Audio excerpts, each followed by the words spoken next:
Boa tarde, estamos aqui na Casa da Democracia, em Curitiba, iniciando mais um Democracia em Rede. Hoje a gente vai abordar um tema que já teve no programa, mas que está em alta todo o tempo em relação à vigília, que é a vizinhança. Como que é o processo da vigília e a vizinhança em volta aqui no bairro Santa Cândida, na verdade. Aí a gente está... Hoje faz 51 dias de vigília, de resistência, então estamos com 3 moradores daqui para falar como a vida deles mudaram nesses 51 dias e se eles também estão dispostos a receber mais 51 dias, porque essa é a ideia. Então, vou abrir uma fala que eu acho que é mais legal vocês se apresentarem do que eu apresentar vocês. E aí eu queria que na apresentação vocês falassem também como que foi o processo de receber a vigília aqui, né? Bom, eu posso começar aqui falando um pouquinho. Meu nome é Felipe Henriques Adolne, sou professor. Eu tenho visto que essa vigília, né, ela trouxe muitas pessoas, né, com culturas diferentes, né, com maneiras de pensar diferentes. E para mim, assim, na minha percepção, isso, apesar de tudo, né, de todos o que a gente às vezes escuta nos meios das mídias, né, ela traz um enriquecimento muito grande para o pessoal aqui na região, né,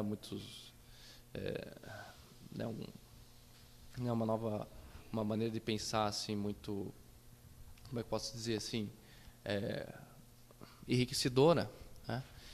E já andei pelos como é que chama, ali na praça pela vigília, né? Sempre tem muitas apresentações culturais interessantes, né? E eu acho que todo esse movimento ele vem apenas a melhorar aqui, né?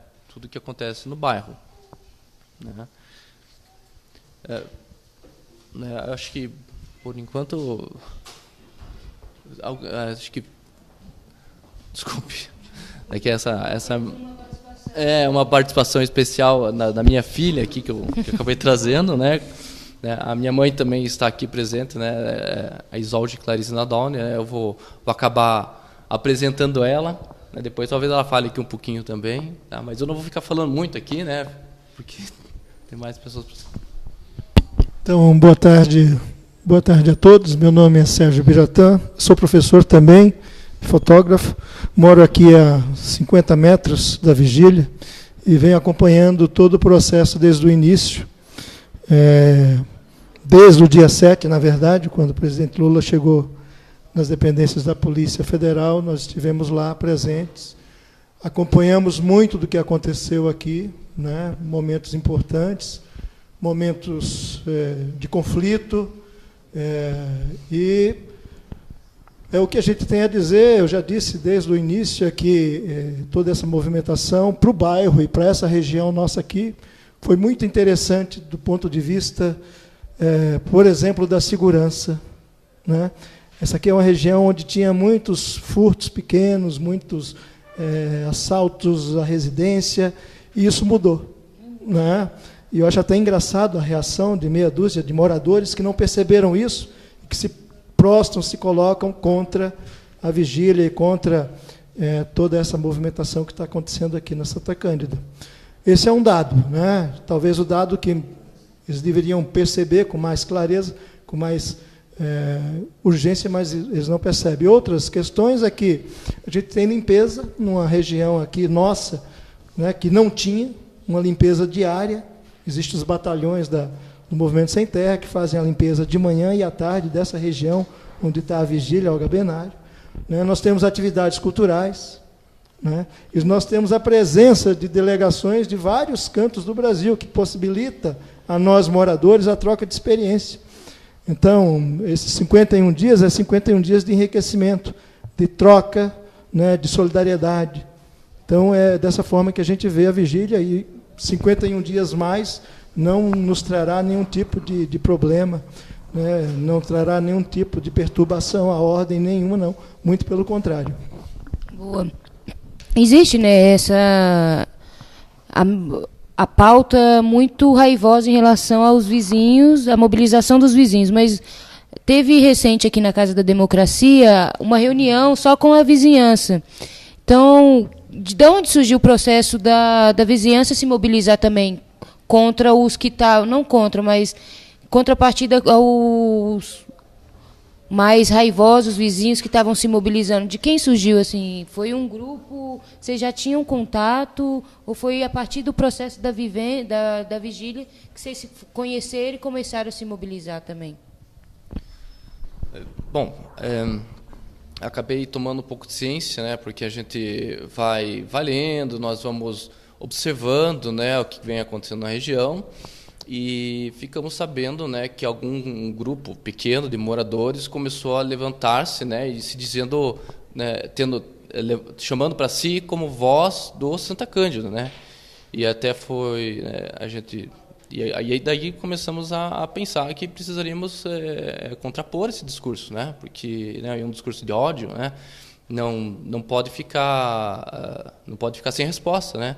Então, como até foi colocado na reunião, né, ninguém aqui deu procuração, né, de quem que era essa frase, mas ninguém deu procuração para falar em nome de todas as pessoas, né. Então, as pessoas têm que saber que aqui nessa região tem muitas pessoas que são tolerantes, né, pessoas que conseguem observar as coisas como elas estão melhorando, né. E assim o grupo foi se formando, né, em torno dessa ideia, né, que dizer, opa, não é bem assim, né? Não são todos, vamos colocar uma vírgula aqui, né? E nós aqui temos uma leitura diferente e, né, com um embasamento, né? Geralmente as pessoas aqui são bem politizadas, né? Assim, do sentido de estarem por dentro dos acontecimentos, pessoas que têm leitura, né? Então não são pessoas, vamos dizer assim, diletantes, né? E então a gente acabou sentindo mais do que simplesmente sentindo a necessidade, né, e obrigação, né, com esse tipo de manifestação, né. Bueno. Na verdade, é exatamente isso. Nós até nos assustamos quando vimos um grupo de meia dúzia de pessoas utilizando-se da mídia formal, da televisão, da mídia aberta, se dizendo representantes aqui do bairro e se posicionando politicamente contra a vigília, contra toda essa movimentação. E aí a gente percebeu que a gente tinha que fazer alguma coisa, nós tínhamos que, né, tomar posição também. E a primeira coisa que nós fizemos foi demonstrar que essa pseudo-representatividade desse grupo não existia, porque eram 50 pessoas representando 20 residências na rua que está a vigília. Então, nós desmascaramos esse grupo por completo, né? E aí nos reunimos, abrimos uma discussão ampla sobre esse fato, tendo esse fato como mote, como motor da discussão, para mostrar que era necessário que a gente agisse e fizesse o contraponto a essas pessoas, né? E também tentássemos utilizar da mídia para mostrar que não era bem assim, porque o discurso que a gente escutava, que a gente via, que a gente ainda vê nos meios de comunicação abertos, é a comunidade reclamando da vigília. Isso eu não vejo, né? Eu moro aqui, todo dia eu escuto, participo do bom dia, do boa tarde, do boa noite, né? E a gente, pelo menos onde eu trafego, onde eu transito, os vizinhos não são contrários. Os vizinhos não reclamam, muito pelo contrário. Desde o momento que foi assinado o termo de ajuste de conduta, que o movimento passou a respeitar aquelas regras, não houve mais conflito com vizinhança. O que há hoje é um grupo movido pelo ódio, que eles mesmos desrespeitam o termo de ajuste de conduta que foi utilizado, que foi assinado. Eles é que trazem caminhão de som, eles é que estouram foguetes, eles é que fazem a bagunça, né? Os próprios que reclamavam do movimento, do acampamento, da vigília, da vigília por suas ações, né? Tanto é que na sexta-feira, se eu não estou equivocado, dia 7 de abril, quando o delegado destruiu o aparelho de som. Eu estava no Bom Dia, né, eu e minha esposa, quando ele fez aquele circo, né, aquela irresponsabilidade, dizendo que não aguentava mais, e ele é que solta foguete, porque tem uma criança recém-nascida que não aguentava mais o barulho, e ele é que solta foguete toda noite, né? Ou seja, não respeita a própria filha dele, a criança que é filho dele, recém-nascido. Então, né, isso desmascara esse discurso legalista desse povo e mostra que o que move eles é apenas o ódio. E a histeria coletiva, né? Porque é isso exato. Que a gente vê aqui, o posicionamento. Quando a gente, para ir para a vigília, a gente tem que passar na rua dos vizinhos mais raivosos, que joga água, xinga, e você tem que ter a paciência revolucionária de não responder. É engraçado isso, é que as nossas manifestações são manifestações de carinho, de afeto, de amor, de solidariedade, é com música, é com poema. Exato. Em contrapartida, nós recebemos, né, desse grupo, desse, né, a raiva, o ódio. Né? E é isso, assim, eu fico pensando, quando você toma partido, no caso aqui, vocês tomaram ao processo da vigília. Tem a galera que não gosta muito, que é os mais raivosos. Tem algum processo fora ali do espaço da vigília onde vocês se encontram e tem uma retaliação, tem uma virada de cara, tem uma discussão, tem umas coisas assim? Olha, para mim, assim, eu digo assim, eu sou muito bem colocado de vizinhos, né? Porque na minha frente é um vizinho que é a Polícia Federal. Do meu lado é um vizinho que é a Polícia Civil. Na esquina é outro Polícia Federal. Então, assim, eu conheço as posições políticas de cada um ali. Eu sei, né? Porém, a gente convive com urbanidade, porque senão, meu Deus, seria o quê? Seria seria o apocalipse, né? Então a gente convive com urbanidade, né? Se eles quiserem discutir a conjuntura, a gente discute, a gente fala a respeito, não tem problema nenhum. Né? Agora eu não vou sair jogando água, não vou sair jogando bomba, não vou sair quebrando nada. Né? E é isso é que tem que, né, reger a nossa convivência. Só complementando também o que ele está falando, né, e quando a gente vai observando esse discurso, né, a gente vê que é um discurso muito vazio, né, ou seja, não há argumentos, né, assim mesmo não há argumentos, né, é movido exatamente pelo que foi falado, né, pelo ódio, pelo preconceito, né, pelo ódio de classes, talvez, podemos dizer assim também, né. Então, não há nem contraposição de ideias, né? Não existe. Né? Então, se por um lado um grupo chama para o diálogo, né, conversa com ideia, o outro não se fecha, né? Se fecha para o diálogo e vem apenas com pedras. Né? Exatamente com isso. Pensando aqui, como a maioria da galera que está aqui veio por vontade própria. Ele pegou sua malinha, entrou na caravana e chegou. No caso de vocês, a vigília chegou até vocês. E isso muda um pouco, né?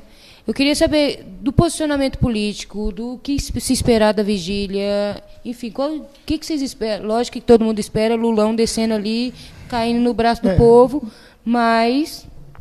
Eu sou, como diz, tenho assim... Eu tenho uma história de vida, né? Eu sou de Pernambuco, sou garanhuense, sou conterrâneo do Lula, sou fundador do partido lá em Olinda, Pernambuco, em 82. Então, a gente tem uma trajetória. E eu falo, né, o dia 8 para mim, o dia 7, o dia 8 para mim, é até contraditório dizer, mas foi como um presente, né? Um presente amargo de ver o companheiro Lula descer ali preso, mas, em contrapartida, foi um presente muito, muito doce do ponto de vista da esperança, da gente tentar reverter esse cenário que a gente está vivendo nesse país. Né? Porque, quando a gente acordou no dia 8 e saímos de casa às 7 da manhã e nos deparamos com quase 2 mil pessoas acampadas na nossa porta, né? Pessoas de todos os cantos do Brasil, quando a gente viu, né, a solidariedade, né, fazendo parte do dia a dia dessa comunidade, quando a gente viu vizinhos abrindo a porta, como a gente abriu, para receber as pessoas, para acolher, dar banho, sei lá, ponto de luz para carregar celular, etc., senha de internet, tudo isso, né? A gente acompanhou todo esse processo, isso nos deu uma injeção de ânimo, de esperança, de que era possível, de que é possível reverter esse cenário que nós estamos vivendo, né? Olhando de uma outra forma, passados 51 dias, a gente fica muito preocupado do ponto de vista de futuro, porque a gente não pode crer mais em nada que esteja no campo institucional, né? Há uma crença em todos os caminhos, em todos os canais institucionais que nós estávamos acostumados nesses 20 anos, 20 e pouco, né, pouco mais de quase 20 anos de democracia, a conviver. E agora a gente precisa pensar em outras formas de sobreviver a esse mundo, a essa conjuntura que a gente está passando, e não perdendo de vista a solidariedade, a possibilidade de mudança, porém, abraçando cada vez mais a luta para além de eleição, para além dessas referências pequeno-burguesas que a gente está acostumado a viver, né? A gente começa a perceber que a gente tem que voltar 25, 30 anos atrás, onde a gente se reunia e estudava, fazia formação, e ia conversar nas comunidades, ia trocar ideia, para a gente começar a retomar essa esperança novamente, porque está muito complicado, né? Está muito difícil. No seu caso, pelo que você fala, a vigília meio que também te deu uma reconectada com a disputa, né? Com o movimento, deu uma revigorada. Não, totalmente. Voltei Nós pro jogo. estávamos deprimidos do ponto de vista de qualquer perspectiva para nossas vidas, né? Para a vida do país, enfim, né? E quando a gente abre a porta no dia 8 e se depara com aquela multidão, com aquele mar de barracas, de tendas, e, nossa, aquilo ali para nós foi uma coisa maravilhosa. Eu digo até assim, isso foi um presente para as nossas lideranças aqui do Paraná, e eu espero que eles tenham percebido esse presente que foi, né? Dessa possibilidade de se mostrar liderança, de se mostrar referência, de se mostrar marco nessa luta que a gente está travando, né? Porque eu digo, qual o estado da federação que não gostaria de ter recebido Lula, mesmo dessa forma que nós recebemos? Qual o estado que não gostaria? Qual o movimento sem terra estadual que não gostaria de receber? Qual os diretórios estaduais do PT, do PCdoB, do PSOL? Quais os movimentos populares que não gostariam de ter recebido o Lula no dia 7 para mostrar-se referência de fato na luta de resistência? Então, isso também foi um presente para as nossas lideranças.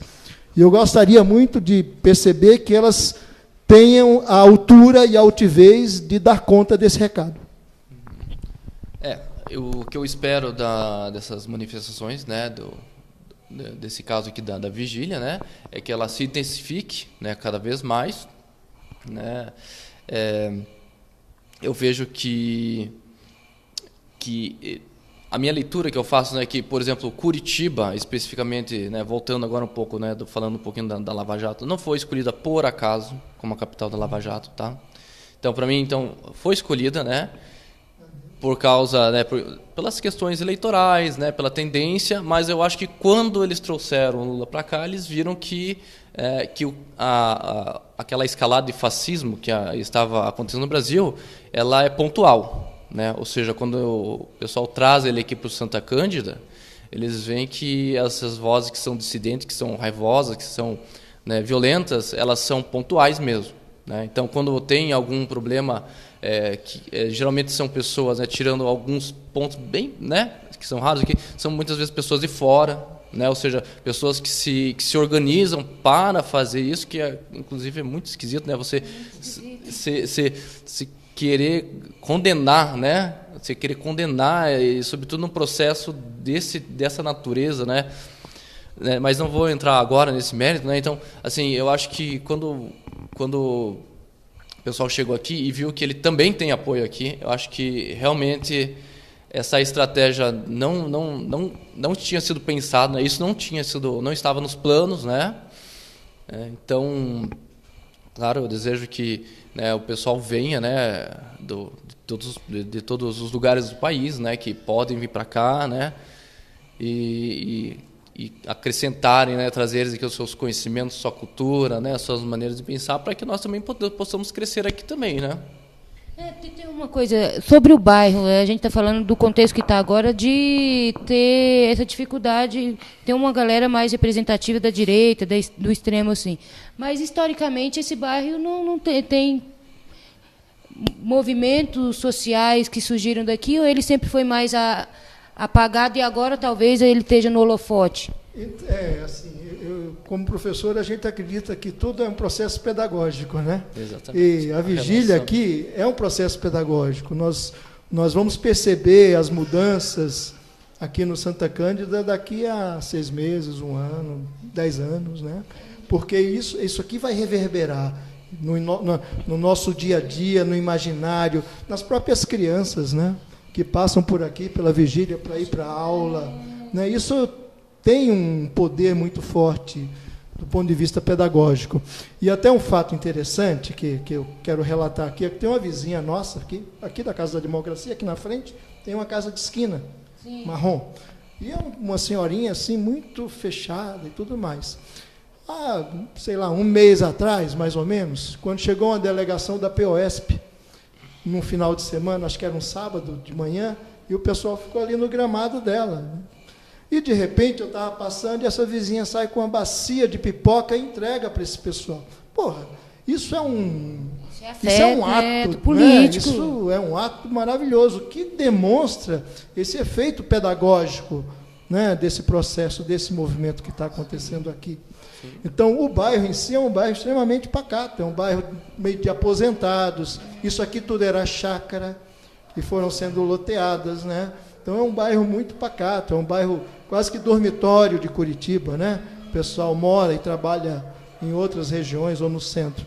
Então, extremamente pacato. Mas esse processo, eu creio que vai fazer uma mudança de mentalidade muito forte aqui nos nossos vizinhos. Sim, porque você fala uma coisa que é interessante. Talvez a gente vai entender esse processo da vigília, não só para cá, mas para todo mundo que está participando, vai entender a dimensão disso daqui a alguns anos, porque eu acho que agora a gente, como está no olho do furacão... Exatamente, até uma coisa interessante que o colega... perspectiva, né? Da perspectiva histórica, né? O companheiro levantou uma questão interessante quando ele disse que Curitiba não foi à toa que o Lula veio para cá.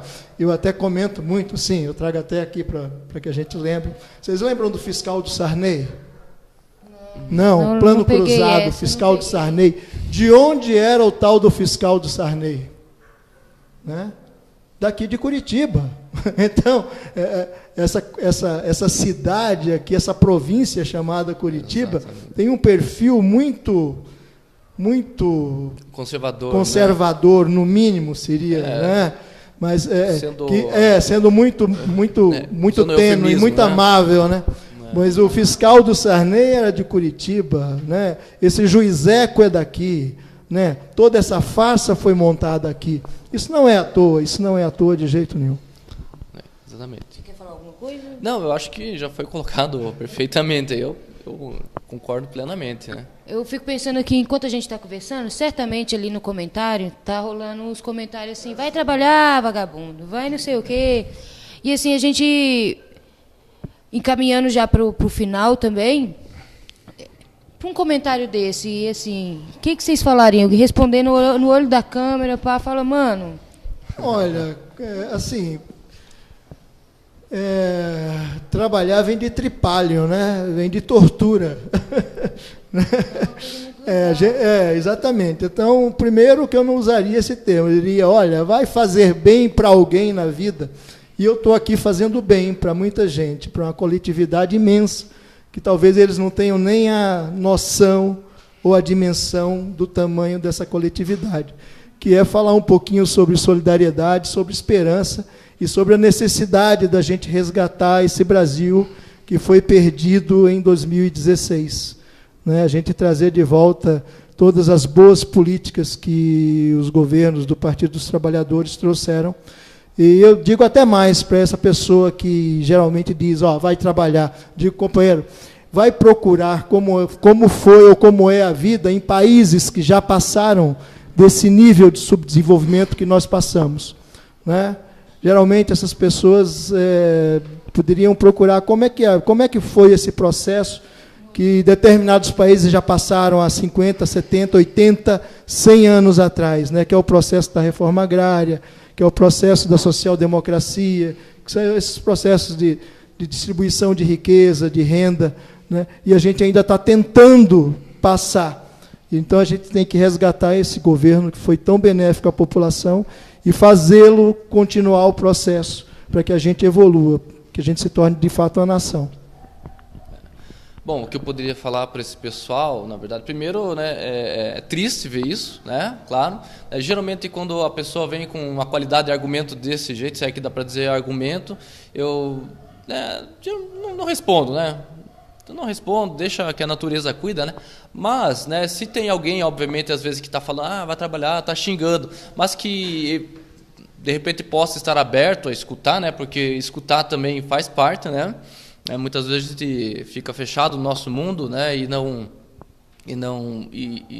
escuta, né, para fazer esse movimento dialético também, né, de você tem a sua tese, mas você escuta também a antítese e tenta formular e ver se realmente você está certo, né. Às vezes, várias vezes eu defendo ideias que em determinado momento eu penso, poxa, eu estava errado, né, ou não estava totalmente errado, estava certo em boa parte, mas esse ponto, né, de repente, né, então eu até diria para esse pessoal que tentem se inteirar, né, sem preconceito, né, que vão, não vou falar assim, vai estudar, né, porque daí também eu estaria falando no mesmo nível e daí não adianta nada, né, não adiantaria nada, a comunicação aqui não se daria, né, mas de qualquer forma, dá uma lidinha, tenta pensar, né, pelo outro também, né, tenta dar uma olhada, mas se eu tivesse nessa situação, será que fontes que será que esse pessoal está lendo, que fontes, que eles estão escutando, será que tem a ver? Será que não tem a ver? Né? Sabe, eu acho que buscar assim, um pouco informações, né, sobre tudo, né, de mídias que não são comprometidas, né, as chamadas grandes mídias, né, pessoas que são mais independentes, não apenas aqueles Olavo, né? Não estou falando, assista lá o Olavo, tudo bem, né? Agora, por que também não dá uma olhada nos outros blogs, né? Vamos dizer assim, vamos rotular, então, de esquerda, que seja, nos pensadores de esquerda também, né? Ler textos, talvez, ligados a sociólogos clássicos, né? Algumas coisas, talvez, se apropriar de algumas das teorias, né? Que são trazidas e tentar observar isso, se isso não acontece no nosso mundo, né, no nosso dia a dia, tentar fazer uma análise da nossa realidade também, né, porque essa parte da análise também, ela é importante, né, a gente tentar observar, trazer né, algo que seja uma ideia e deixar que a pessoa também te contradiga, né. Agora, para as pessoas que eventualmente se deparam com essas pessoas, eu acho que é o seguinte, né, para mim, assim, ultimamente eu tenho feito assim. Quando eu escuto uma barbaridade, né, eu não entro numa batalha homérica, mas também não fico em silêncio, né? Ou seja, se a pessoa falou alguma coisa meio mal falada, eu coloco meu ponto. Opa, mas não é bem assim, veja bem. Agora, se a pessoa vai querer ficar discutindo, né, aquela história, né, e né, se eu tiver tempo, tiver paciência, eu perco ali um pouco de tempo, né? Senão, não. O meu trabalho eu já fiz, né? Ou seja, já contrapus, né? Então, se ele não aceitar o argumento que eu coloquei, tudo bem. Se eu ver que o argumento dele tem fundamento, eu posso rever o meu pensamento e depois eu produzo uma nova ideia, né? Então, para as pessoas que encontram essas pessoas, eu diria assim, também não escute calado, né? Pelo menos uma linha responda. Não precisa ficar fazendo aquela batalha, né, de páginas e páginas, mas, olha, faz assim, tá? Acho bom. Mais ou menos eu vou fazer uma pergunta que basicamente vocês responderam, mas que responder ela concretamente. Tipo, A gente está aqui, em determinado momento, a gente vive no mundo da vigília, quem está aqui mais. E aí vem o questionamento, mano, será que é todo lado certo? Será que todo mundo aqui não é um bando de doido? Será que... E aí a gente traz no Democracia em Rede, que é esse programa que a gente busca trazer juristas, jornalistas, professores, para trazer um embasamento teórico de todo esse processo. E, fazendo a pergunta, vocês acham que vocês conseguem visualizar se estão do lado certo da história, e que daqui, quando olhar para trás, daqui uns 2, nem tanto, daqui uns 6 meses, vai falar, pô, eu fui personagem dessa história aí, mano? É claro, eu prefiro muito mais Chico Buarque do que Alexandre Frota, né? Prefiro muito mais não, total, né? Então essas referências são as referências que nos movem, né? Chico Buarque, um Paulo Freire, são em cima de determinados pensadores, pessoas, figuras públicas que nós nos formamos, né? É assim que a gente se forma. Se me permite, é um pensamento científico, né? Né? Um Dom Helder, jamais, né? Por que é que eu vou... me completam. Eu fui formado por eles, eu sou formado por eles. Então, eu não posso ver o mundo de outra forma, né? Eu tenho que estar aqui, eu tenho que estar desse lado. Jamais eu posso estar do outro lado. Né? Não, com certeza, né? E assim, além dessa base, tem que ser a base mais séria, né? Científica. Também tem a parte de se enxergar como membro da sociedade, da comunidade, e entender também o seu lugar, né? Fosse eu aqui um grande exportador, talvez, um grande, né, banqueiro, né, eu poderia ser totalmente contrário e ser justo, né? Porque, afinal de contas, estaria defendendo os meus direitos, né? Mas tudo bem, a gente sabe que os banqueiros que existem no Brasil são poucos, né? Ou seja, a representatividade que eles têm, né, não daria em nada, né? Então esse é o problema da democracia também, né? Então, assim, não que a democracia seja exatamente um problema, né? Mas que eu digo, o problema da falta de representatividade na democracia, né? Então, quem não tem representatividade acaba conseguindo ser representado, né? Enquanto quem não tem, né, não consegue, a grande população consegue ser representada, né, porque, claro, muitas pessoas não conseguem se enxergar, né, nesse processo. Então, a pessoa ela está no mesmo barco que nós aqui, mas ainda não conseguiu fazer essa leitura, né? Ela não conseguiu fazer essa reflexão, se enxergar, né? E aí a gente tem essas coisas aí, né? E tem aquela música, né? As pessoas não são más, elas só estão perdidas na parte da... E isso eu acho que é a referência que eu fico olhando aqui para o vizinhança, para a reação. Sim. É uma pena, né? Às vezes a gente olha assim, né? Claro, às vezes tem um sentimento um pouco assim, que também a gente tem aquele ímpeto também, né? Porque, afinal de contas, né, paciência tem limite. Mas depois que essa coisa passa, você sente pena, né? Sente pena, porque a gente pensa lá no Platão, no mito da caverna, né? No final das contas, né? Acabamos entrando nesse tipo de coisa, né? Então... A gente vai encaminhar aqui para finalizar. Eu queria saber se vocês querem falar mais alguma coisa, passar alguma mensagem para a galera que está em casa, principalmente, para falar, mano, desmistifica, a vigília não é essa treta que estão passando, não é isso que passa no MBL, amigos. Exatamente, o que a gente quer é que as pessoas venham aqui, né? Venham conhecer, venham, passem um sábado à tarde, um domingo à tarde, traga a família, traga as crianças, tem sempre atividade para as crianças. Né? Aqui ninguém come criancinha, aqui não tem bicho-papão, aqui tem muito amor, tem muita solidariedade.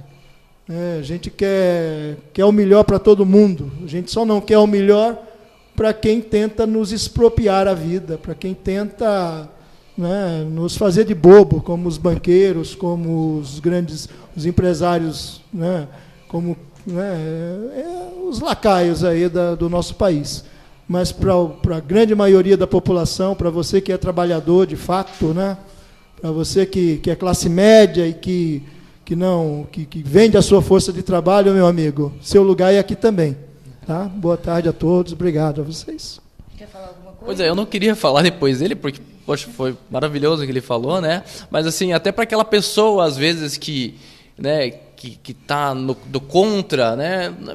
Coloca um boné, assim, se esconde e vem aqui dar uma olhadinha, né? Ninguém não vai acontecer nada, né? Sabe? Né? Você não vai ser execrado da sua... Né? Ninguém vai saber, ninguém vai contar nada, né? Dá uma olhadinha, né? Certo? E outra coisa muito importante também, que a gente acaba não falando, mas é importante falar, isso tudo está dentro da Constituição, né?